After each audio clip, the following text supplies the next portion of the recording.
Isla, is the report I asked you for ready? I'm finishing it up, sir. The turbulence began as a minor annoyance, a gentle rhythmic shudder that was easy to ignore. Ayla Morin kept her focus on the laptop screen, the glow of a half-finished design proposal, a small island of normalcy in the sterile cabin of the Ashbourne Industries private jet. She could feel his presence across the aisle without looking. Sebastian Ashbourne, her boss, was a man who occupied space with the chilling efficiency of a glacier. He wasn't loud or ostentatious. He was simply there, a silent, gravitational force of tailored suits and gray eyes that seemed to assess everything for its value and find it lacking. The air around him always seemed a few degrees cooler, scented with the faint, clean smell of expensive woodsy cologne and freshly starched cotton. Then, the shudder changed. It wasn't rhythmic anymore. It was a violent, angry jolt that slammed Ayla against her seatbelt. Her laptop slid from her lap, crashing to the floor with a sickening crack. Her head snapped up. Across the aisle, Sebastian hadn't moved, but his knuckles were white where he gripped the armrests. His jaw was a hard, unforgiving line. A sound started low and guttural, a groan from the very bones of the aircraft. It was a sound of metal under a pressure it was never meant to endure. The gentle hum of the engines sputtered, coughed, and then one of them went silent. The sudden absence of noise was more chilling than any sound could have been. The plane dropped. It wasn't a fall. It was a void. One moment they were suspended in the calm, blue expanse of the sky. The next, the floor vanished from beneath them. Ayla's stomach launched into her throat, a hot, acidic wave of panic. A scream was trapped in her chest, a physical thing with claws. The world outside the window was no longer a serene landscape. It was a spinning, incomprehensible blur of green and blue, tilting at an impossible angle. The cabin erupted into pure chaos. A high-pitched alarm blared, a relentless, piercing shriek. The overhead compartments burst open, spilling jackets and bags like the guts of a wounded animal. The sound of metal screaming, twisting, and tearing apart was everywhere, a physical assault on her ears. It was the sound of the world ending. Ayla's hands flew to the armrests, her nails digging into the plush leather, searching for an anchor in a universe that had come unhinged. Her mind, usually a place of creative order, was a white-hot static of pure terror. This wasn't like the movies. There was no time for last words, no slow-motion descent, no moment for a final, desperate prayer. There was only the violent, brutal, all-consuming fall. She chanced to look across the aisle. Sebastian's eyes met hers. For a single terrifying heartbeat, the mask was gone. The cold CEO, the corporate predator, the man she secretly loathed, he had vanished. In his place was just a man, his eyes wide with the same stark, primal fear that was consuming her. It was a moment of raw, harrowing connection, a shared acknowledgement of the abyss that was about to swallow them whole. And then the world exploded in a concussion of force and sound. The impact was a physical blow that slammed the air from her lungs and rattled her teeth in her skull. There was a final, deafening roar of metal being shredded, and then, mercifully, everything went black. Silence. The silence was the first thing she registered. A profound, ringing quiet that was more disorienting than the noise had been. Ayla's head throbbed with a deep, percussive ache. She blinked, her vision swimming in and out of focus. A thick, coppery taste filled her mouth. Slowly, the scene resolved itself. Twisted metal, shattered glass. A thick tree branch impossibly had speared through the fuselage just inches from where her head had been. The sharp, acrid smell of jet fuel mingled with the damp, loamy scent of wet earth and crushed pine needles. She was alive. The realization didn't bring relief. It brought a fresh, suffocating wave of panic. Her lungs burned as she gasped for air, each breath a ragged, painful effort. Her hands trembled uncontrollably as she fumbled with the buckle of her seatbelt. It clicked open, and the simple sound was a gunshot in the dead quiet. She needed to get out. Now. She stumbled from her seat, her ribs screaming in protest. The floor was tilted at a grotesque angle, littered with the ghosts of their journey, a scattered deck of playing cards, an overturned champagne flute, a single leather shoe. She pushed her way through a gaping hole where a window used to be, her legs catching on torn wires and jagged metal. When she was finally free of the wreckage, her knees gave out, and she collapsed onto the damp, mossy ground. The forest was dense, a towering, indifferent cathedral of green. It was alive, breathing around her, and utterly, terrifyingly unknown. That's when she heard it. A low groan. Human. Ayla's head snapped toward the sound, her heart hammering against her ribs. A few yards away, slumped against the base of an ancient oak tree, was Sebastian Ashbourne, her boss. The man whose cold indifference had been the bane of her professional life for 2 years. He was bleeding. The impeccable navy suit he always wore, the one that served as his corporate armor, was torn at the shoulder. A deep gash on his forehead wept a steady stream of blood that traced a path down his temple and dripped from his jaw onto the dark soil. But it wasn't the blood that shocked her. It was his expression. For the first time since she had joined Ashbourne Industries, Ayla saw him stripped of his power. The formidable fortress had crumbled. He wasn't issuing orders. He wasn't scowling with that familiar, icy disapproval. He was just breathing, raggedly, fighting to anchor himself back in the world. His eyes found hers, and a current of raw recognition passed between them. It wasn't relief. It wasn't gratitude. It was the stark, shared knowledge of what they had just survived. "Are you hurt?" His voice was a rough rasp, but it was focused. There was no panic in it, only a tightly controlled urgency. Ayla blinked, the sound of his voice pulling her back from the edge. I don't think so." Her own voice was a thin, reedy thing, a stranger's voice. Sebastian tried to push himself up, his body betraying him as he swayed. On pure instinct, Ayla scrambled to her feet and rushed to his side, her hands grabbing his arm to steady him. A rush shot through her before she could even understand why. She had never touched him before. Not a handshake, not a brush in the hallway.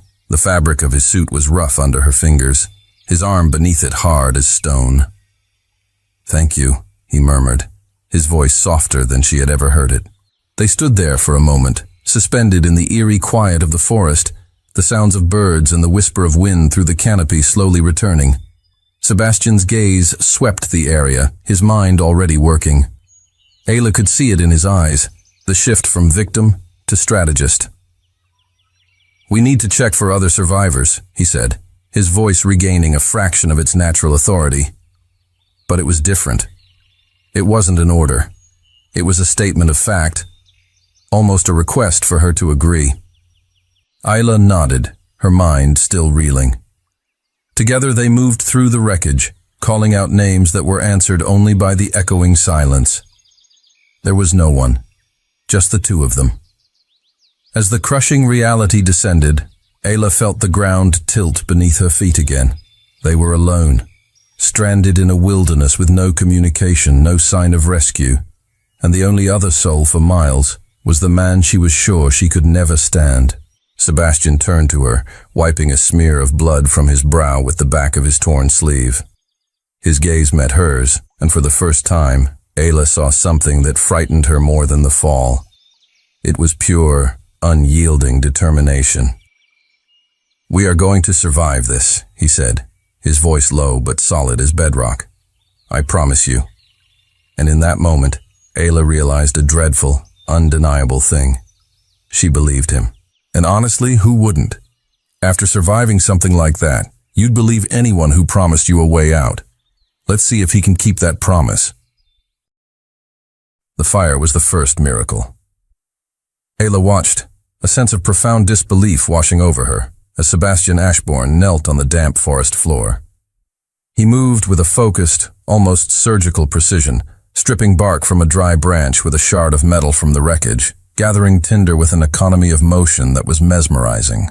These were the same hands she had only ever seen gliding over an iPad to approve multi-million-dollar contracts or typing curt, dismissive emails that could end a career in under 10 words.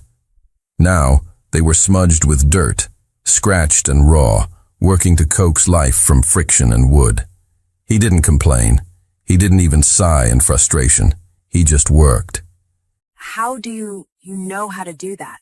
The question slipped out before she could stop it, her voice sounding small in the vast quiet of the woods. He didn't look up, his concentration absolute. The muscles in his forearm tensed under the rolled-up sleeve of his ruined shirt as he began to rub a spindle against a fireboard he had fashioned. My father. He answered, his voice neutral, a low rumble against the whisper of wood on wood. He believed a man should know how to survive with nothing but what the world gave him. A wisp of smoke, thin and gray, curled upwards. Ayla held her breath. Sebastian leaned in, blowing gently, protectively. A tiny spark glowed, an ember of impossible hope in the twilight. Then another, and suddenly, a small, fragile flame flickered to life, dancing between his cupped hands. He looked at the flame for a long moment, and in the soft golden light, Ayla saw the tension in his shoulders ease by a fraction.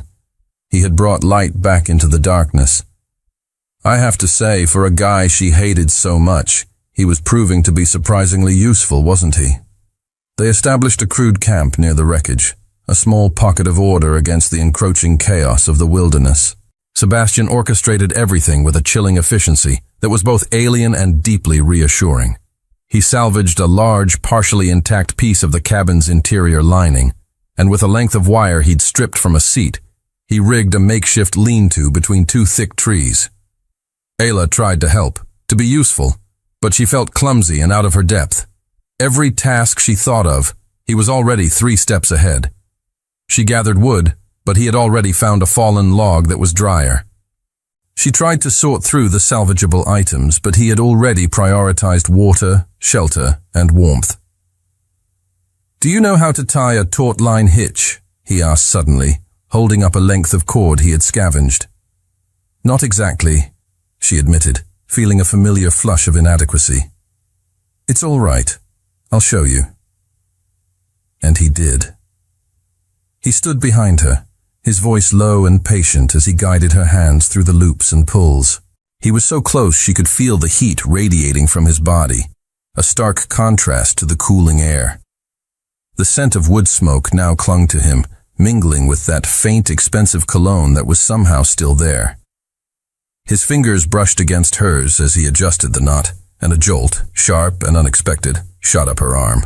She pulled her hand back as if burned. "Why are you being like this?" The words tumbled out, raw and unfiltered. He paused, his hands stilling on the rope. He turned his head slightly, his profile sharp against the deepening shadows. "Like what?" "So different."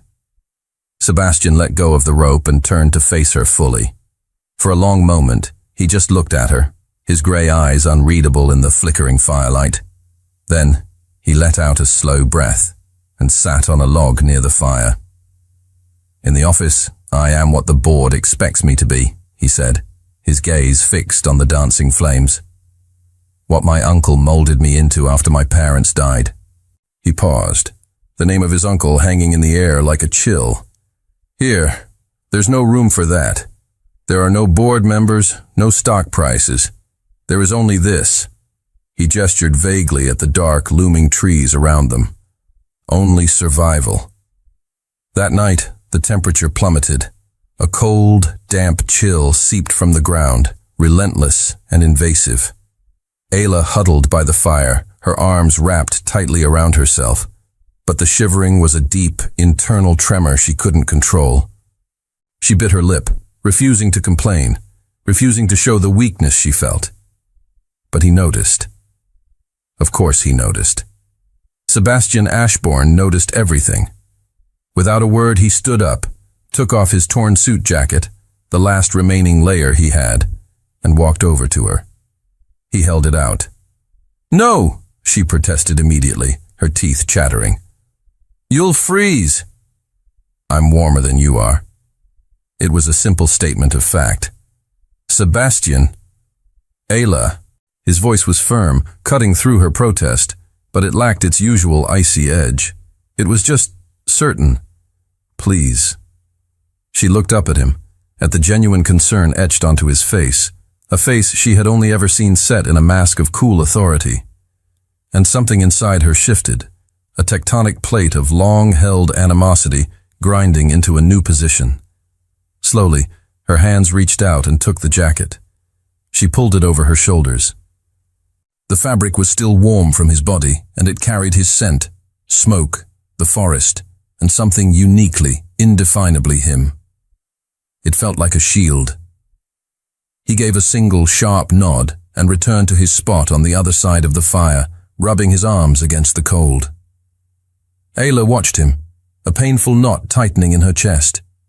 It was a confusing tangle of guilt, gratitude, and something else, something warmer and far more dangerous. "Thank you," she whispered across the flames. He just inclined his head, his eyes already heavy with an exhaustion so profound it seemed to weigh him down. Ayla couldn't sleep. She watched the fire spit and crackle, a lone beacon against the oppressive living darkness of the forest. And she watched Sebastian. He was shivering. He was trying to hide it, his movements small and controlled, but in the stark, dancing light of the fire, she could see the tremors running through his body. Before she could second-guess the impulse, before logic could intervene, she was on her feet. Clutching the jacket, she walked around the fire and sat down beside him. The ground was cold and hard beneath her. "What are you doing?" he asked, his voice thick with sleep, his eyes still closed. "Sharing." She draped the jacket over both of them, a makeshift blanket, huddling close enough that their shoulders and hips pressed together. The shared space was instantly warmer. Sebastian's eyes opened. They were dark pools in the firelight, reflecting the flames. He looked at her, then at the jacket covering them, then back at her. "You don't have to do that." "I know." A heavy silence fell, filled only by the sound of the fire and the distant call of some nocturnal creature. Then, so slowly she almost didn't feel it, he leaned into her, a subtle shift of weight, an acceptance, a surrender. Ayla's heart began to beat a heavy, frantic rhythm against her ribs. She was acutely aware of every point of contact, his shoulder against hers, his thigh against hers, the steady, solid presence of him. She hated Sebastian Ashbourne. She had built 2 years of her professional life around the certainty of that hatred. It was a solid, dependable thing. But the man shivering beside her, the man who had given her his last layer of warmth, the man who was now trusting her enough to lean on her, she had to admit she had no idea who that man was. And as she sat there, sharing a jacket and a sliver of warmth under a canopy of unfamiliar stars, an impossible, terrifying thought began to bloom in the darkness of her mind. She wasn't sure she hated him at all anymore. Ayla woke to the smell of roasting fish and the alien sound of birdsong. For a disorienting moment, her mind clung to the memory of her warm bed, her small apartment, the familiar city sounds. Then, the reality of her situation returned with a jolt. The dull ache in her back from sleeping on the hard ground, the chill in the air, the heavy weight of Sebastian's jacket still draped over her. She sat up, her movements stiff. Across the dying embers of the fire, Sebastian was crouched by a small, clear stream she hadn't noticed before. He was turning 2 small, silver-skinned fish skewered on green branches over a fire he'd somehow coaxed back to life from the night's embers. "You fished?" The words came out raspy. He glanced over his shoulder, and for the first time, Ayla saw something she would have sworn was impossible on the face of Sebastian Ashbourne. A smile. It wasn't his corporate, predatory smile. This one was small, hesitant, almost shy. It barely touched his lips, but it lit his eyes. "Woke up early," he said, his voice still rough from sleep. "Found the stream about 200 yards that way." Ayla blinked, pushing her tangled hair out of her face. "And you?" You caught fish? With your hands? Improvisation, he said simply, as if it were the most natural thing in the world. He lifted one of the sticks from the fire, the fish sizzling, its skin perfectly crisped. Eat. We need the energy. They fell into an unspoken routine, a rhythm dictated by the sun and their shared need to survive. It was a strange, silent partnership. Sebastian, with his relentless focus, took charge of securing the camp and exploring for a way out. He was the hunter, the protector. Ayla, who had a degree in graphic design but a secret lifelong passion for botany passed down from her grandmother, became the gatherer. And just like that, they weren't boss and employee anymore. They were something else entirely, something forged by necessity. It's amazing what people can become when the world falls away, isn't it? She began to explore the flora around them, her grandmother's lessons echoing in her mind. She found broad, waxy leaves that, when layered, could help waterproof their lean-to. She identified edible roots, painstakingly cross-referencing them with the memories of sketches in her grandmother's old notebooks. She even found a plant with soft, pulpy leaves that she knew had antiseptic properties.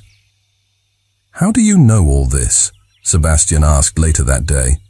He was sitting patiently on a log while she cleaned the gash on his forehead, which was beginning to look angry and inflamed.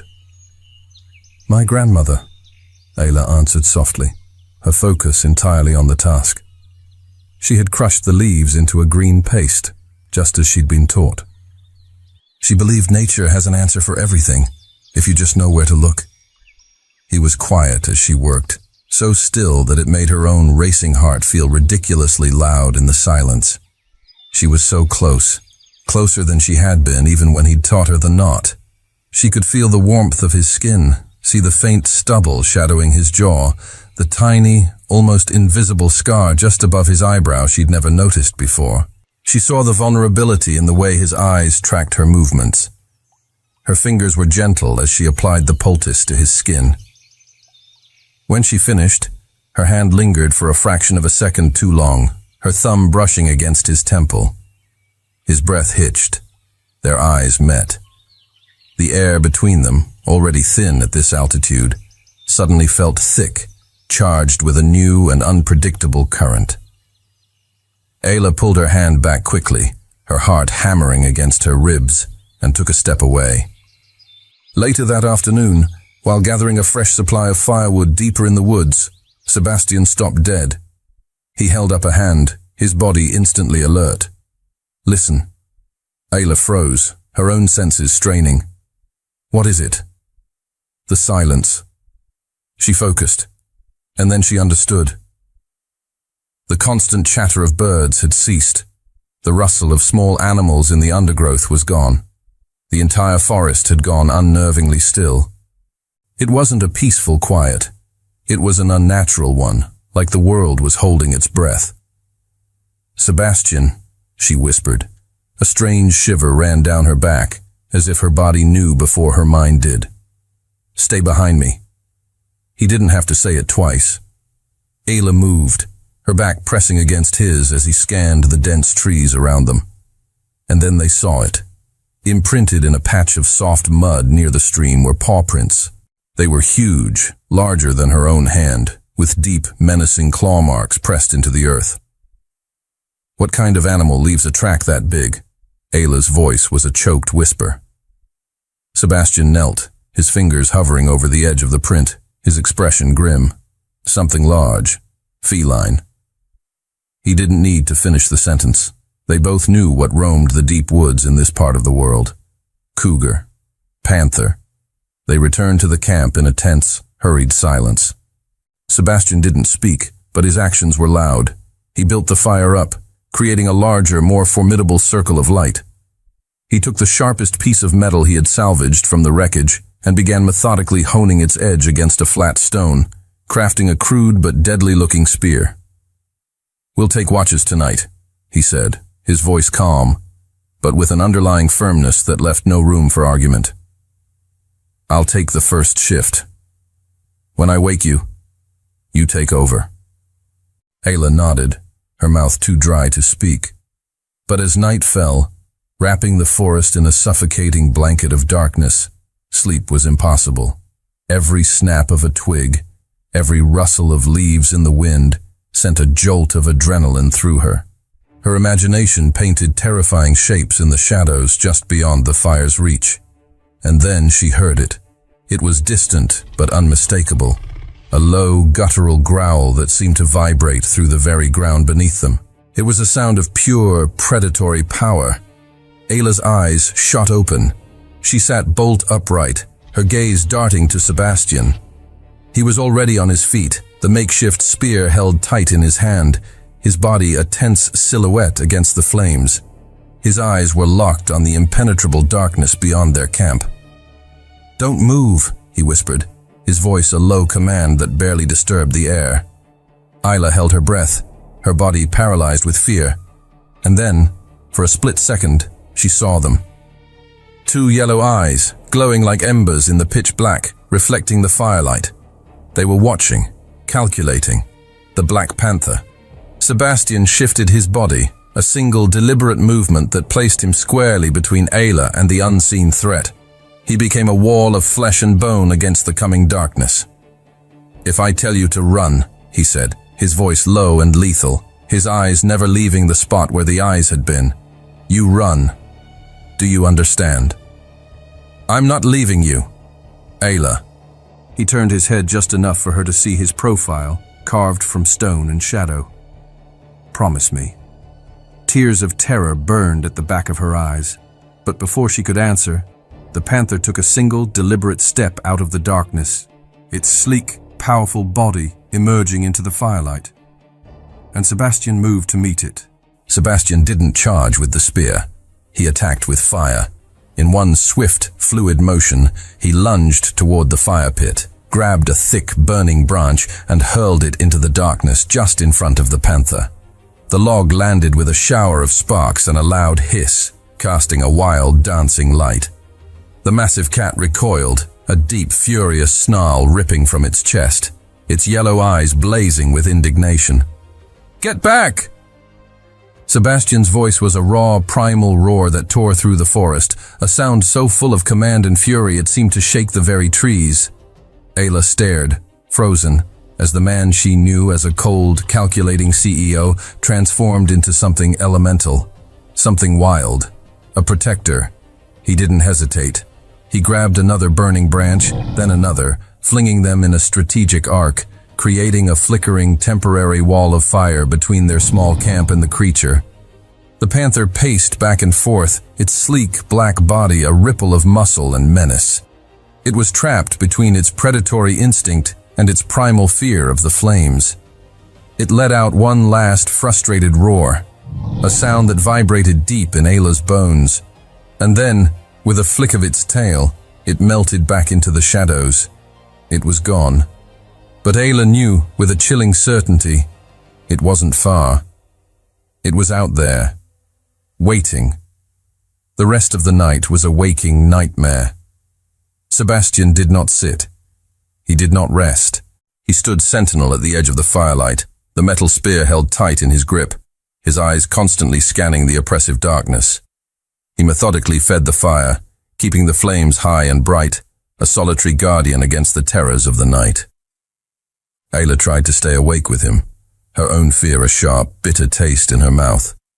But the adrenaline crash, combined with days of physical and emotional exhaustion, was a tide she couldn't fight. Her head drooped. Her eyelids grew heavy, and eventually, she slumped against a log and fell into a fitful, dream-haunted sleep filled with images of yellow eyes and glistening teeth. She woke to the soft gray light of dawn filtering through the canopy. The first thing she saw was Sebastian. He was still there, still standing, still awake. He was leaning against a tree now, the spear resting at his side, but his posture was rigid, his gaze still fixed on the surrounding woods. You didn't sleep?" Ayla scrambled to her feet, a pang of guilt and awe tightening her chest. "Couldn't risk it," he said, his voice rough and strained. "Sebastian, you have to rest. I'm fine." But the slight tremor in his hands, and the dark, bruised look under his eyes told a different story. He pushed himself off the tree, and his exhaustion was plain to see. He swayed, catching himself with a hand against the rough bark. Ayla closed the distance between them, her hand instinctively going to his arm to steady him. "You're not fine. You need to sleep. I'll keep watch." "Ayla, you don't know. I know how to feed a fire, and I know how to scream." She met his gaze, her own expression firm, leaving no room for argument. "Let me take care of you, just for a few hours." He looked at her for a long, searching moment, his defenses warring with his body's desperate need for rest. Finally, with a slow, reluctant exhale, he gave a single, sharp nod. "A few hours. Only." He lay down near the fire, and Ayla expected him to be asleep before his head hit the bundled leaves she'd arranged as a pillow. But he wasn't. He lay there, his body still tense, his eyes half closed, his breathing shallow and uneven. "I can't," he admitted, his voice a low rasp of frustration. "I can't switch it off." Without thinking, without allowing herself to hesitate, Ayla sat down on the ground beside him. And then she did something that surprised them both. She reached out and took his hand. Sebastian went utterly still. His eyes flew open, wide and startled, locking onto hers. His hand was cold in hers, but it was strong, his long fingers calloused from his work during the night. "I'm right here," Ayla said softly, her voice a gentle anchor in the quiet morning. "Nothing is going to happen. I'll wake you if I see anything." He stared at their joined hands as if he'd never seen them before. Then, so slowly it was almost imperceptible, his fingers curled, lacing through hers. The connection was solid. Real. "Why are you doing this?" he whispered, his gaze lifting to her face. Ayla didn't have an answer that made sense. Or maybe she did, and that was what scared her. "Because you would do the same for me," she finally replied, the words feeling truer than anything she had said in years. A flicker of something, gratitude, surprise, relief, softened the hard lines of his face. And for the first time since the plane had fallen from the sky, he let his guard down completely. His eyes drifted shut, and with his hand held securely in hers, he finally slept. 3 hours later, Ayla was still sitting beside him, her back against a log, her own exhaustion a dull, distant ache. She watched the steady rise and fall of his chest. She noticed the way sleep smoothed the harsh lines of concentration from his face, making him look younger, almost vulnerable. She was still holding his hand, and she had no desire to let go.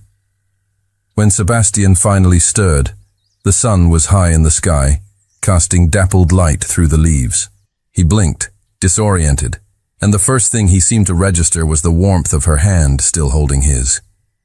He looked at their entwined fingers, then at her. She looked back at him. Neither of them moved to pull away. "Thank you," he said, his voice thick with sleep and something else she couldn't quite name. "Always," Ayla heard herself say, the word feeling both reckless and right.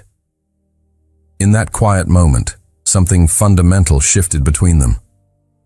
They weren't boss and employee anymore. They weren't even just partners in survival. They were something else, something more dangerous, something inevitable. Sebastian slowly pushed himself into a sitting position, but he didn't release her hand. "Ayla," he began, his voice serious, "I need to tell you something." Her heart gave a painful lurch. "What?" He opened his mouth, then closed it, struggling with the words. "Back at the office. The way I was." He paused, his gaze dropping to their hands. "I never wanted to be that person. Especially not with you. I didn't know how to be anything else." "Why?" she whispered. "Because my uncle taught me that caring is a weakness, that a leader can't be kind, that an Ashbourne can never show." He trailed off, his voice cracking on the last word. "Show what?" she prompted gently. Sebastian looked up, and in the raw, unguarded depths of his eyes, Ayla saw everything. The crushing loneliness, the weight of a legacy he never asked for. The cold, empty prison he had built around himself. That he cares, he finally said, and Ayla's world, which had already been turned upside down once, tilted on its axis all over again. That evening, the sky broke open. It wasn't a gentle rain. It was a deluge, a sudden violent downpour that hammered the forest canopy. The makeshift lean-to Sebastian had built shuddered under the assault, and within minutes, cold water began to drip, then stream through the gaps. The fire hissed and sputtered, fighting a losing battle against the onslaught before finally dying with a defeated sigh, plunging their small camp into a deeper, more profound darkness. They were soaked in seconds. A brutal, bone-deep cold set in, far worse than the night before. "We have to stay warm," Sebastian said, his voice tight, cutting through the roar of the rain. "Hypothermia is a real threat." He didn't wait for her to agree. He pulled her into the driest corner of the shelter, turning his back to the worst of the wind and wrapping his arms around her, pulling her tight against his chest. Ayla didn't resist. Her body was shaking uncontrollably, her teeth chattering so hard her jaw ached. His body, though also cold and wet, was a solid, living furnace against the storm. They huddled together, two survivors clinging to each other for warmth, the distinction between them dissolving in the shared, desperate need to endure. And in the roaring darkness, cocooned together against the storm, Sebastian began to talk. "My parents died when I was 15, he said, his voice a low, steady anchor against the chaos of the wind and rain. "Car accident. My uncle took me in. He took over the company, too." Ayla listened in silence, her ear pressed against his chest, feeling the vibration of his words as much as hearing them. Each word was a confession, a piece of a puzzle she was only just beginning to understand. "He told me I had to be strong, that the world was full of predators, and if I showed any weakness, they would tear me apart." He took a shaky breath. "So I learned. I learned to build walls. I learned to treat everything like a transaction. I learned to never, ever let anyone see that something, or someone, mattered." He shifted, his arms tightening around her. "At the office, you always looked at me like I was a monster." Ayla's chest ached. And you were right." He cut her off, his voice rough with self-loathing. "I was. My uncle always said it's better to be feared and respected than to be liked and seen as weak. Sebastian. But here." He lifted a hand, his cold fingers finding her cheek, his thumb stroking the line of her jaw. The simple, tender gesture was a stark contrast to the violence of the storm. "Here, I can't pretend anymore. And the truth is, I hate the man I became, but I don't know how to be anyone else." Ayla covered his hand with her own, pressing it against her face, holding it there. "Maybe you don't have to learn," she whispered. "Maybe you just have to remember. Remember the person you were before your uncle told you who to be." She paused, her eyes, even in the near-total darkness, trying to find his. The person who would face down a panther to protect someone. The person who would stay up all night in the cold. That's the real you, Sebastian. Not the machine in the suit. The world seemed to shrink to the tiny, fragile space they occupied. Sebastian stared down at her, his eyes searching her face for something. Permission, maybe. Or absolution. "I hated you," Ayla confessed suddenly, the words pouring out of her carried on the tide of the storm. "Back in that life, I hated you so much. You were cold and demanding, and you never once said thank you. I thought you were an empty suit, a man with no soul." She took a ragged breath. "But you're not. You're here, keeping me alive, teaching me, protecting me. And I don't know what to feel anymore. Because everything I thought I knew about you was wrong. Sebastian closed his eyes, a pained expression crossing his face as if her words were physical blows. Ayla, let me finish. She brought her other hand up, framing his face, forcing him to look at her.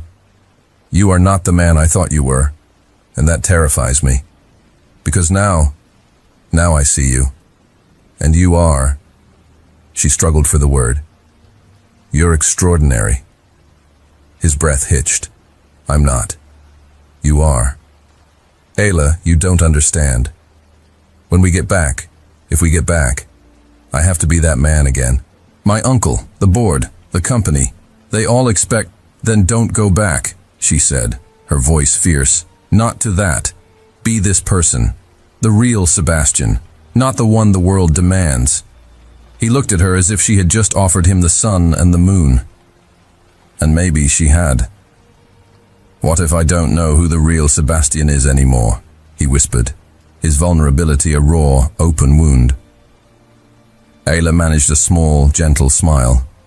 My grandmother used to say that as long as you're breathing, you have time to figure it out. You just have to want to. The rain continued to fall, a steady rhythmic drumming on their shelter. But inside, a different storm was brewing. Sebastian leaned forward, his forehead coming to rest against hers. Their breaths mingled in the cold air. If I kiss you now, he said, his voice a hoarse, desperate rasp. There's no going back from it. I won't be able to pretend it didn't happen. Ayla's heart was beating so hard, she was sure he could feel it through her chest. Then don't pretend, she whispered against his lips. And Sebastian broke. He kissed her. It wasn't a gentle kiss. It was a kiss of desperation, of starvation, of a man who had been lost in a desert and had finally found water. It was raw and consuming, freighted with all the fear and hope and terror of the past few days. Ayla melted against him, her hands tangling in his wet hair, pulling him closer, meeting his desperation with her own. The kiss tasted of rain and survival, and everything they hadn't been able to say. When they finally pulled apart, breathless, he didn't let her go. He held her tight against his chest, as if she were the only solid thing in a world that had fallen apart. I don't want to be that man anymore, he murmured into her hair, his voice a solemn vow made to the storm. For the first time in my life, I want to choose. And that night, as the rain washed the world clean, two strangers became something more. Something that neither the forest nor the world that waited for them could ever undo. When the rain finally stopped the next morning, leaving the forest washed clean and glistening, a new resolve had settled between them.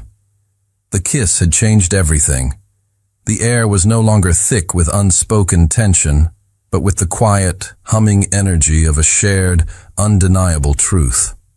Sebastian was the first to break the silence. We can't stay here, he said, his eyes scanning the dense woods. We're too exposed, and we're running out of time. He looked toward the highest peak in the distance, a jagged silhouette against the pale morning sky. We have to get to high ground. If we can build a signal fire up there, a big one, we have a chance. A real chance. Ayla followed his gaze. The mountain looked impossibly far, its slopes steep and treacherous. Do you think we can make it? Sebastian turned to her, and his hand found hers, his fingers lacing through hers with a natural, possessive ease. Together, he said, the word a promise. Yes? That single word, together, sent a wave of warmth through her chest, chasing away the last of the morning chill. They spent the day preparing. The work was different now.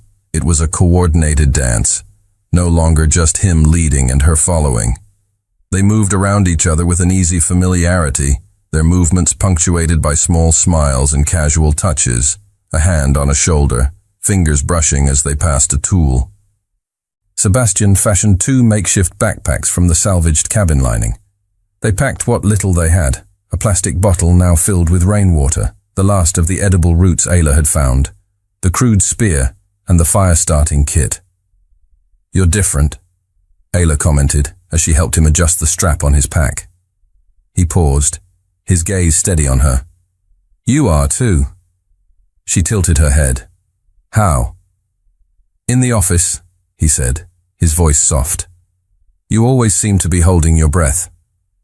You walked with your shoulders hunched, like you were trying to take up as little space as possible."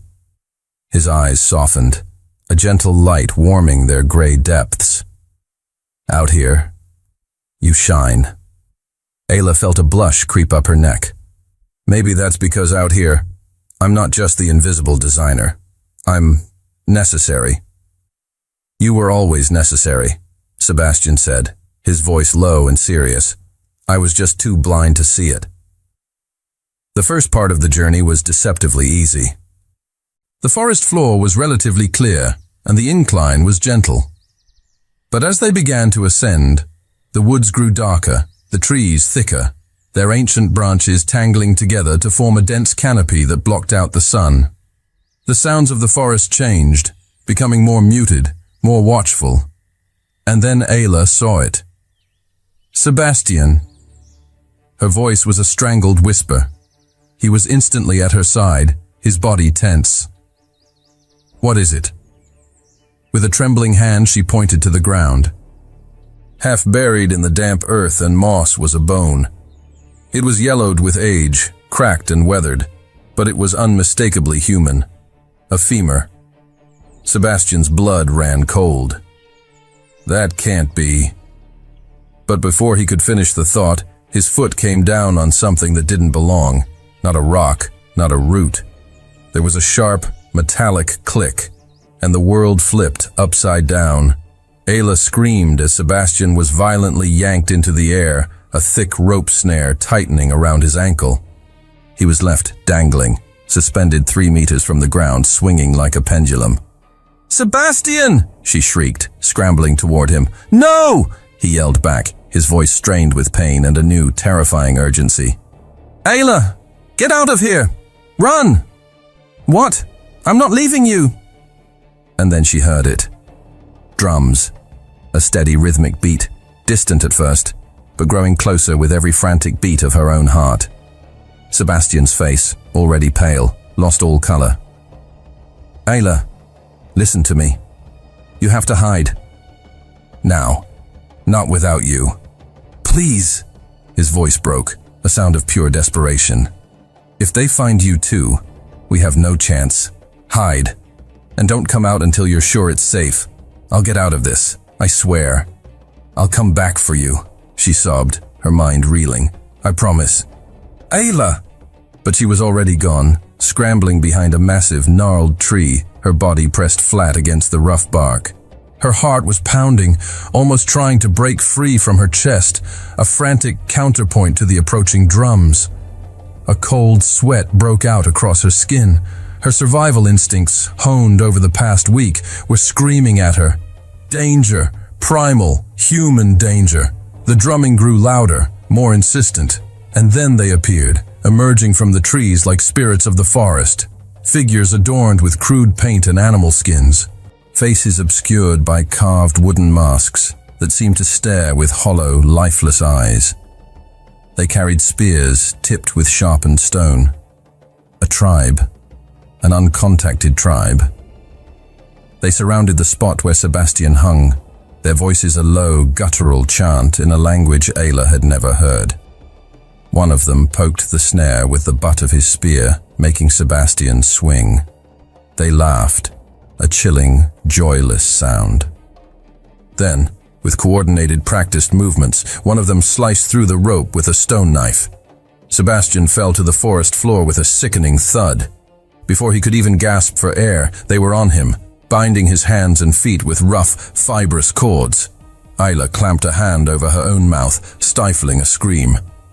The tribesmen hoisted Sebastian onto their shoulders and began to march back the way they came, their drumming and chanting resuming. As they disappeared into the dense green, the last thing Ayla saw was Sebastian's face. He turned his head, his eyes desperately searching the trees until they found her hiding spot. His look wasn't one of fear. It was a silent, desperate command. Survive. Ayla didn't know how long she remained pressed against the tree, frozen. It could have been minutes or an hour. The world had shrunk to the sound of her own ragged breathing and the frantic, wild drumming of her heart against her ribs. He was gone. Taken. The forest, which had been a neutral, indifferent wilderness, now felt actively hostile, filled with a danger she couldn't fight. Panic, cold and sharp, seized her. Her lungs burned, and no matter how deeply she gasped, it felt like she was breathing water. An anxiety attack. Her body was flooded with adrenaline, her instincts screaming at her to run, to hide, to disappear. But then, another image pushed through the terror. Sebastian, standing between her and the panther, his body a shield. Sebastian, awake all night, a solitary guardian. Sebastian, kissing her in the rain as if he were trying to memorize the feel of being alive. A fierce, protective rage, hotter than any fear, ignited in her soul. I'm coming for you. The thought was a vow. She pushed herself away from the tree, her limbs trembling but obedient. She had to do something, and she had to do it now. Following the trail the tribe had left was terrifyingly easy. They had made no effort to hide their passage. Broken branches, deep impressions in the mud, the occasional discarded piece of fibrous cord, they moved through their forest with the confidence of apex predators. Every snap of a twig made Ayla flinch, her heart leaping into her throat. But she forced herself forward, one step at a time, her mind a mantra of Sebastian's face, his voice, his touch. She would save him, or she would die trying. The trail led her to the edge of a large, unnatural clearing. She dropped to her belly in the undergrowth, peering through a screen of ferns. What she saw made her breath catch. A village, not just a few huts, but a sprawling settlement of thatched roof structures, smoke curling from a dozen small fires, and people, dozens of them, moving about their daily tasks, their voices a low, alien hum. And in the very center of the village, tied to a thick wooden stake driven into the earth, was Sebastian. A sob escaped her lips, muffled by the damp soil. He was alive, bruised, a fresh cut bleeding sluggishly on his cheek, but alive. His head was bowed in exhaustion, but as she watched, he lifted it, his eyes scanning the tree line that bordered the village. He was looking for her. He was holding out hope that she had listened, that she was safe. I'll get you out of there, Ayla whispered to the empty air, as if he could hear her. But how? She was one person. They were a village. She had a few sharpened sticks and a desperate plan. They had spears and numbers. She spent hours watching from the edge of the woods, her mind racing. She studied their patterns, the way the guards moved, the locations of the blind spots. And slowly, an idea began to form. It was insane. It was reckless. It was a plan born of pure desperation. But it was the only thing she had. She remembered a lesson from a long-forgotten anthropology class in college. Isolated tribes, superstitions, primal fears, and she remembered the panther. The same magnificent, terrifying creature that had nearly killed them. The same beast that had haunted their nights. Her professor had spoken of certain indigenous cultures that viewed black panthers not as animals, but as powerful, vengeful spirits. Ghosts of slain enemies returned to haunt the living. Ayla had no way of knowing if this tribe shared that belief, but it was her only card to play. She had to lure the panther. She had to bring the spirit of the forest to the village gates. Finding the panther was easier than she expected. Or perhaps the panther found her. She had circled back toward the stream, her heart pounding with a terrifying mix of purpose and dread. She was gathering a handful of small, hard river stones when she felt it. That sudden, oppressive weight in the air. That prickling on the back of her neck that screamed you are being watched. She turned, slowly, and there it was. Not 10 yards away, perched silently on a low-hanging branch, was the black panther. It watched her with an unnerving intelligence, its yellow eyes glowing, its tail twitching almost imperceptibly. Every muscle in Ayla's body screamed at her to run, to climb, to do anything but stand there, exposed and helpless. Instead, she did something that defied all logic and reason. She took one of the stones from her pocket, and she threw it. It wasn't a hard throw, not meant to injure. It was meant to insult. The stone bounced harmlessly off the branch a few inches from the panther's paw. The great cat let out a low, rumbling growl, a sound that vibrated through the soles of Ayla's feet. Its ears flattened against its skull. "That's it," Ayla whispered, her voice trembling as she began to back away slowly, deliberately in the direction of the village. "Come on, come with me." She threw another stone, this one landing closer. The panther dropped from the branch, landing on the forest floor with a silent, graceful thud. It took a step toward her, its lips curling back to reveal a flash of white, deadly teeth. And Ayla ran. She ran faster than she had ever run in her life, her lungs burning, her feet flying over roots and rocks. The sound of the panther's heavy paws pounding the earth behind her was a thunderous, terrifying drumbeat. Closer. Closer. She could feel its hot breath on her heels, could almost feel the phantom touch of its claws on her back. Then she saw it through the trees, the flickering orange light of the village fires. With a final, desperate burst of speed and a scream that ripped from the very depths of her soul, Ayla burst out of the tree line and into the clearing, right into the heart of the village. The panther, blinded by its hunting rage, followed a second behind her, and chaos erupted. The village exploded into pure, primal panic. The tribespeople didn't see an animal. They saw a nightmare made flesh. A demon of shadow and claw, a vengeful spirit of the forest unleashed in their midst. Screams tore through the air, figures scattered in every direction, tripping over cooking pots and each other in their desperate flight. The panther, momentarily confused by the sudden eruption of noise and movement, spun in a circle, its snarling roar echoing the terror of the villagers.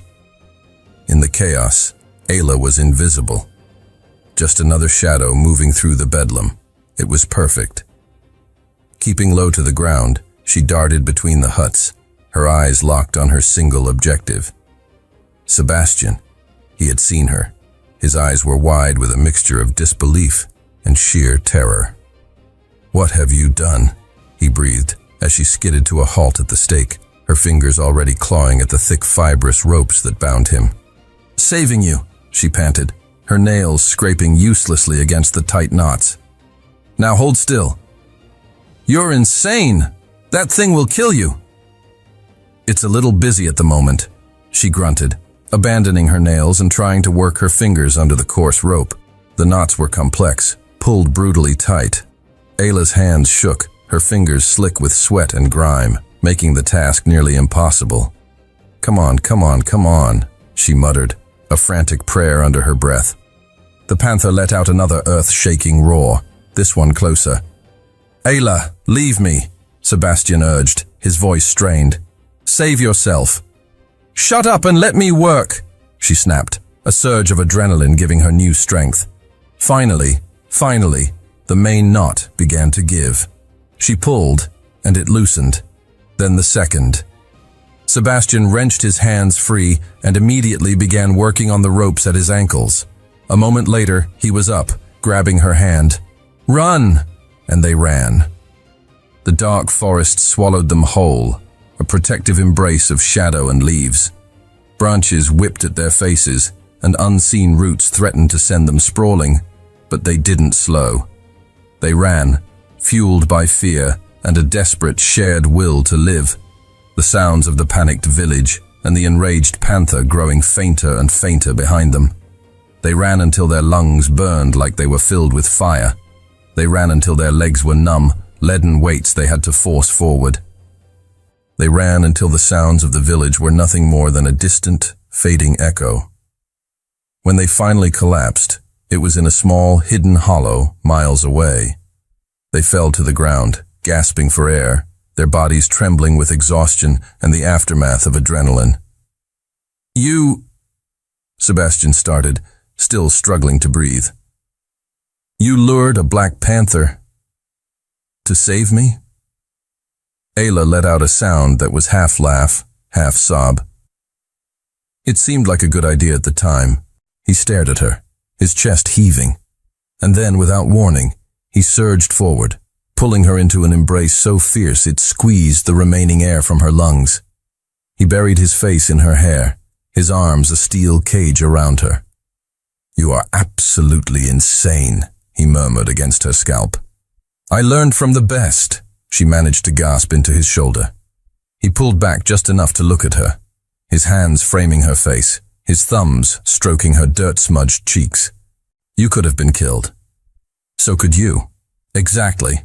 Why would you risk—" Ayla silenced him by pressing her palms against his cheeks. "Because you would have done the same for me," she said, her voice low and steady. "Because we're partners in this, and partners don't leave each other behind." Sebastian's eyes glistened with something that looked devastatingly like tears. "Partners," he repeated, the word full of a new, profound weight. They made camp far from the village, a cold camp with no fire. It was too risky. There was only the darkness, the quiet hum of the forest, and each other. Ayla sat with her back against the rough bark of a tree, Sebastian beside her, their shoulders and hips pressed together for warmth and comfort. "I thought I'd lost you," she confessed into the darkness, the words barely a whisper. Sebastian's hand found hers, his fingers lacing through hers, a silent, solid reassurance. The silence stretched, comfortable and deep, and then, so quietly she almost thought she'd imagined it. He spoke. "I love you, Ayla." The world stopped. The forest, the darkness, the fear. It all vanished. Ayla turned her head so fast she felt a crick in her neck. "What?" He met her gaze, his face a landscape of raw vulnerability in the faint starlight. "I love you. I think I have since the moment you woke up after the crash, and I saw you were alive, the moment I knew I wasn't alone." He gave a small, self-deprecating smile, which is ironic, because the truth is I've always felt alone. "Sebastian, you don't have to say it back," he said quickly, his voice thick with emotion. I needed you to know, because if we don't make it out of this." Ayla kissed him. She poured every ounce of fear, relief, and soaring, terrifying love she felt into it. It was a kiss that sealed every unspoken promise, every shared glance, every moment of sacrifice. When they finally broke apart, she was smiling through tears. "I love you too," she whispered. "Now please try not to get captured by a homicidal tribe ever again." He laughed, a real, genuine sound of relief that echoed in the quiet hollow. "I'll do my best." And that night, in the heart of a dangerous, unknown wilderness, miles from civilization, with a hostile tribe somewhere behind them, and no guarantee of rescue, they were completely, utterly happy, for a moment. Just one moment, but it was enough. The sound woke Ayla from a deep, dreamless sleep. It was alien, mechanical, a rhythmic chopping noise that cut through the natural symphony of the forest like a blade. Whump, whump, whump, whump. Her eyes flew open. A helicopter. "Sebastian, wake up!" she hissed, shaking him violently. "Wake up!" He shot up, instantly awake, his body coiled with the reflexive tension of survival. "What? What is it?" Ayla didn't answer. She just pointed at the sky. And there it was, a dark shape against the low-hanging morning clouds, cutting a path through the sky. Rescue. They scrambled to their feet, stumbling into a small clearing, waving their arms frantically, their voices raw as they screamed. "Here! We're down here!" The helicopter flew past, disappearing behind the dense canopy. Ayla's heart plummeted, a cold, heavy stone in her chest. No. Please. No. But then, it returned. It was circling, lower this time, the sound of its rotors echoing through the valley. They were searching. "They can't see us," Sebastian said, his mind already working. "We need something visible, something that stands out." Ayla's eyes darted around the clearing and landed on the tattered remains of their makeshift backpacks. The lining was a faded, but still distinct shade of emergency red. The packs. Working together, they tore the fabric into the largest strips they could manage, spreading them out on the damp ground of the clearing, anchoring the corners with heavy stones. They created a crude, desperate X on the forest floor. And then they waited, their heads tilted back, their hearts pounding in unison with the beat of the rotors. The helicopter made another pass, then another. Ayla held her breath, her hand gripping Sebastian's so tightly her knuckles were white. And then it began to descend. The moment her feet touched the metal floor of the helicopter cabin, Ayla felt a wave of dizziness so profound she almost collapsed.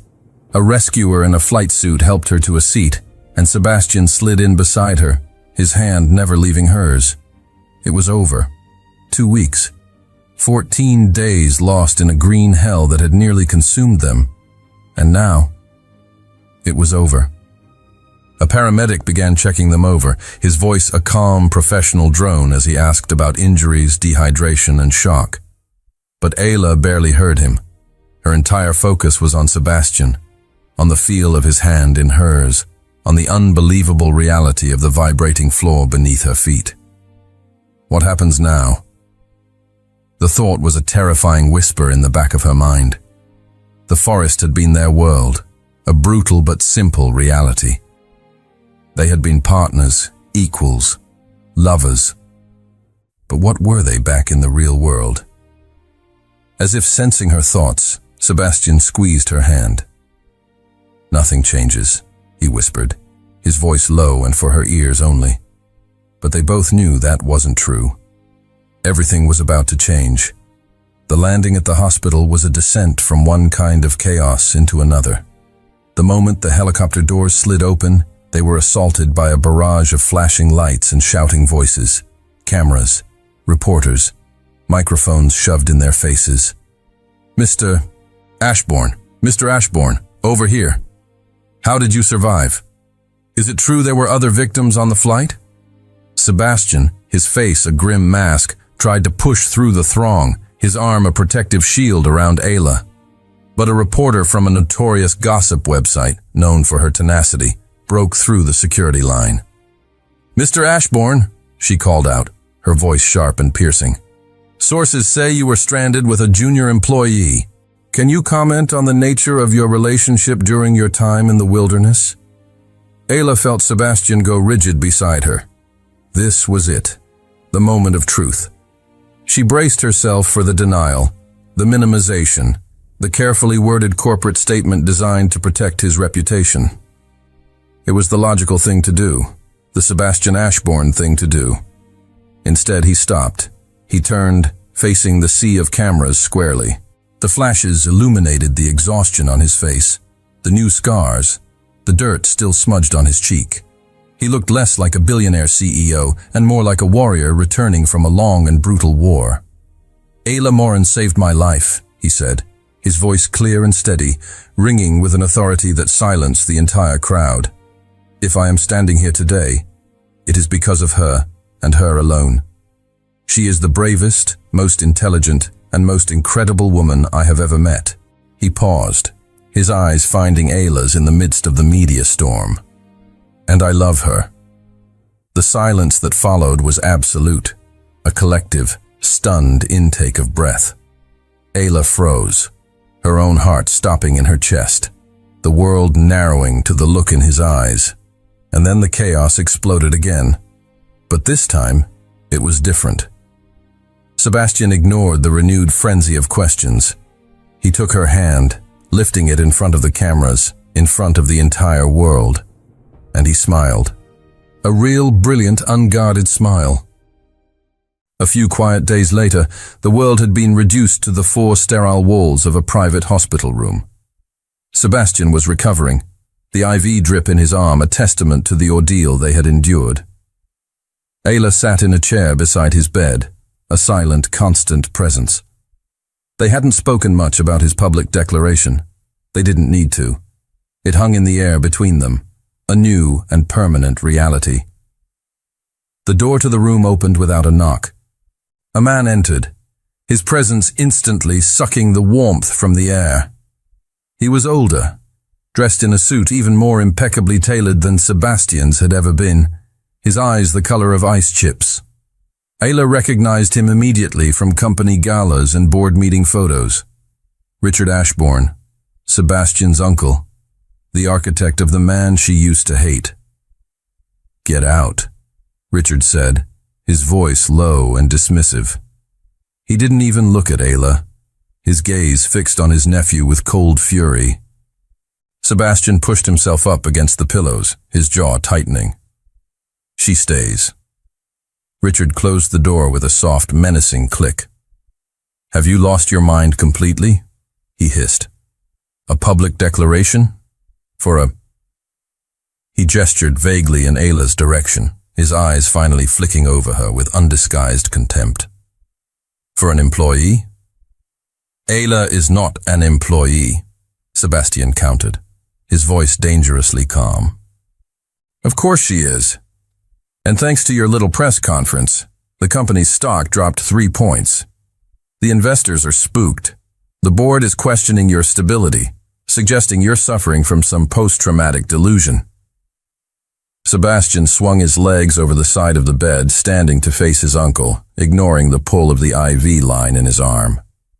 "Then let them question." Richard blinked, for the first time looking genuinely shocked. "What?" "You heard me. I'm done living my life for the board, for the investors, for you." "Sebastian." "No." His voice was iron. "You had your turn. You spent 17 years molding me in your image. You turned me into something cold and calculating and utterly alone." His voice cracked on the last word. "I will not be that man anymore." Ayla watched, her heart swelling with a fierce, protective pride. This was it, the final wall crumbling. Richard's gaze shot to Ayla, his expression curdling with disgust. "This is her fault. She's manipulated you. This is Stockholm Syndrome, a shared trauma bond. You went through something terrible together, and now you think it's love, but—" "I know what I feel," Sebastian interrupted, his voice cutting like glass. "And for the first time in my life, I am choosing what matters, not what's expected." Richard let out a short, bitter laugh. "How noble! But let's be practical. Without me, you have no company. I control 40% of the voting shares. More than enough to have you removed if I rally the board." "Then do it." The silence that followed was absolute. Even Ayla held her breath. The two men stared each other down, a silent battle of wills waged across the sterile hospital room. Richard's eyes narrowed. "You're bluffing. Try me." Finally, Richard took a step back, his face a mask of cold fury. "You will regret this, Sebastian." "Probably," Sebastian agreed, a weary resignation in his voice. "But at least I'll regret it while living my own life." Richard shot one last venomous look at Ayla, a look that promised retribution, and then turned and walked out, slamming the door behind him. The moment the door closed, Sebastian swayed, the bravado draining out of him. Ayla was at his side in an instant, her hands on his arms, steadying him. "Are you okay?" "Yeah, I just—" He looked at her, his eyes wide with a mixture of terror and exhilarating relief. "I think I just threw away my entire life's work." "No, you didn't," she said softly, her hands moving to cup his face, forcing him to meet her gaze. "You chose. You chose you." "And what if I chose wrong?" he whispered, the fear raw and real. "Then we build something new," she said, her voice unwavering. "Together." "Together," he repeated, the word tasting foreign and wonderful on his tongue. He leaned into her touch, a slow, genuine smile spreading across his face, a smile of pure, unadulterated freedom. "Together. I like the sound of that." Ayla smiled back, her heart aching with love for this new, brave man in front of her. But in the back of her mind, a question lingered, a shadow in the bright light of their victory. They had survived the forest. But could they survive the world? 2 weeks later, Sebastian arranged to meet Ayla at the small independent coffee shop near their old office building. It was a place steeped in memory, of rushed morning coffees, of Ayla sketching designs on napkins, of Sebastian striding in and out without a word, a cold specter of authority. But this time everything was different. He was no longer her boss. She was no longer his employee. They were something else. A question mark. Ayla arrived 5 minutes early, her stomach a knot of nervous energy. He was already there, sitting at a small table by the window, 2 steaming cups of coffee waiting. When he saw her, his entire face lit up with a smile so genuine and unguarded it took her breath away. And in that instant, Ayla knew. They were going to be okay. "I have a proposition for you," Sebastian said after the initial greetings, his voice lacking its old corporate edge. It was warmer, more relaxed. Ayla took a tentative sip of her coffee, the familiar bitterness a grounding sensation. "Okay. I'm starting a new company," he said, his eyes clear and direct. "Something smaller, something that's mine. No uncle, no board, no weight of the Ashbourne name." He paused, leaning forward slightly, his intensity focused entirely on her. "And I want you to be my partner." Ayla nearly choked on her coffee. "What?" "You heard me. A 50-50 split. Equal say, equal profit. Real partners." Sebastian, I don't know the first thing about running a business," she stammered, her mind reeling. "But you know about design. You know how to create things that are beautiful and innovative. And more importantly," he reached across the table, his hand covering hers, his touch warm and firm. "You know me, and I trust you more than I trust anyone on this planet." "Why are you doing this?" she asked, her voice barely a whisper. "Because in the forest, you taught me that I don't have to do everything alone. You saved my life in more ways than one, Ayla." He squeezed her hand. "Let me do this. With you." Ayla looked at the man across from her. This wasn't the cold CEO she had hated. It wasn't even the desperate survivor from the wilderness. This was just Sebastian, hopeful, real, vulnerable, the man she loved. "I have one condition," she said finally, a slow smile spreading across her face. His eyes lit up. "Anything. We do it our way, no cutting corners, no ruthless deals. We build something we can be proud of, something that matters." Sebastian's smile widened, reaching his eyes. It was the smile she had come to know so well, the one that was just for her. "I wouldn't expect anything less." They sealed the deal not with a contract, but with a handshake across the small table. And then, because they were them and they couldn't help it, he leaned across the table and sealed it again with a soft, promising kiss that tasted of coffee and new beginnings. In the months that followed, Aura Designs was born. Their office was a tiny rented space with second-hand furniture and a coffee machine that sputtered more than it brewed. It was a world away from the polished marble and glass of Ashbourne Industries, but it was theirs. They worked side by side, long hours filled with the easy rhythm of a true partnership. They argued passionately over font choices and color palettes. They celebrated small victories with cheap pizza and beer. They fell into a routine that blended their professional and personal lives seamlessly, ending most days tangled together on her small apartment sofa, exhausted but happy. Slowly, Ayla realized something profound. She hadn't just survived the forest. She had been reborn in it. The quiet, invisible designer was gone. In her place was a confident woman, a business owner, a partner. She had found her voice. She had found her place. One night, working late in their small office, surrounded by sketches and fabric samples, Sebastian paused, his pen hovering over a blueprint. "Ayla?" she answered, not looking up from her own work. Are you happy? The question was so simple, so direct, it made her stop. She looked up at him, really looked at him. She saw the faint scars that would forever be a map of their survival. But she also saw the peace in his eyes, the lightness in his posture. She saw the man he had allowed himself to become. Yes, she said, her voice soft but certain. I am. And it was the absolute truth. But as he smiled and turned back to his work, a question that had been lingering in the back of her mind for months surfaced again. A quiet, persistent whisper. They were partners in business, lovers in life. But where exactly was this all going? 6 months to the day after their rescue, Sebastian took Ayla back to the mountains.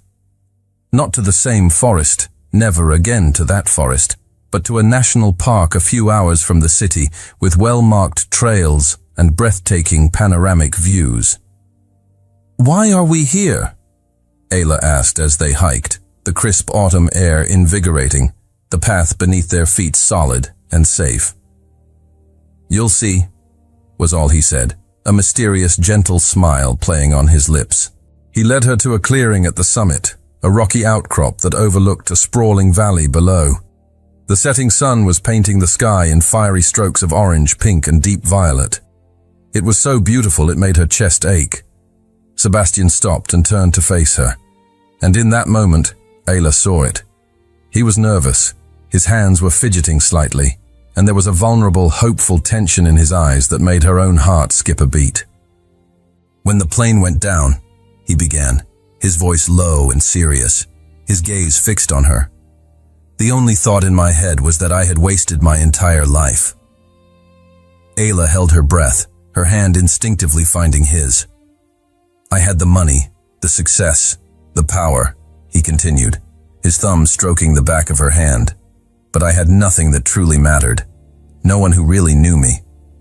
He took both of her hands in his. And then there was you. Suddenly, I wasn't alone anymore. You saw me, the real me, the broken parts and all, and you didn't run away. You stayed. You fought for me. You saved me. He let go of one of her hands, and the world seemed to slow down. He dropped to one knee on the rocky ground. Ayla's heart stopped.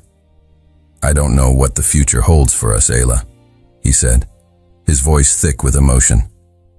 I don't know if the company will be a massive success or a spectacular failure. I don't know what challenges the world is going to throw at us. He pulled a small, simple velvet box from his pocket.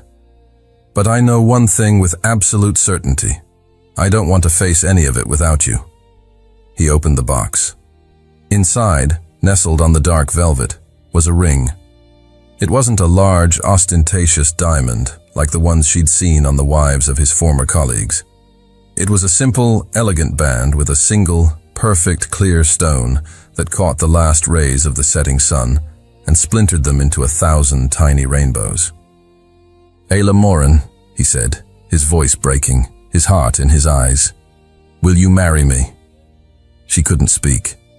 Tears were streaming down her face, blurring the beautiful man kneeling before her. So she did the only thing she could. She dropped to her knees in front of him, threw her arms around his neck and kissed him with all the love in her soul. Is that a yes? He asked when they finally pulled apart, laughing through his own tears. Yes, she whispered, her voice choked with happiness. Yes. 1,000 times yes. He slid the ring onto her finger. It was a perfect fit. And in that moment, on top of a mountain with the world stretching out beneath them, everything finally, beautifully made sense. Their company grew.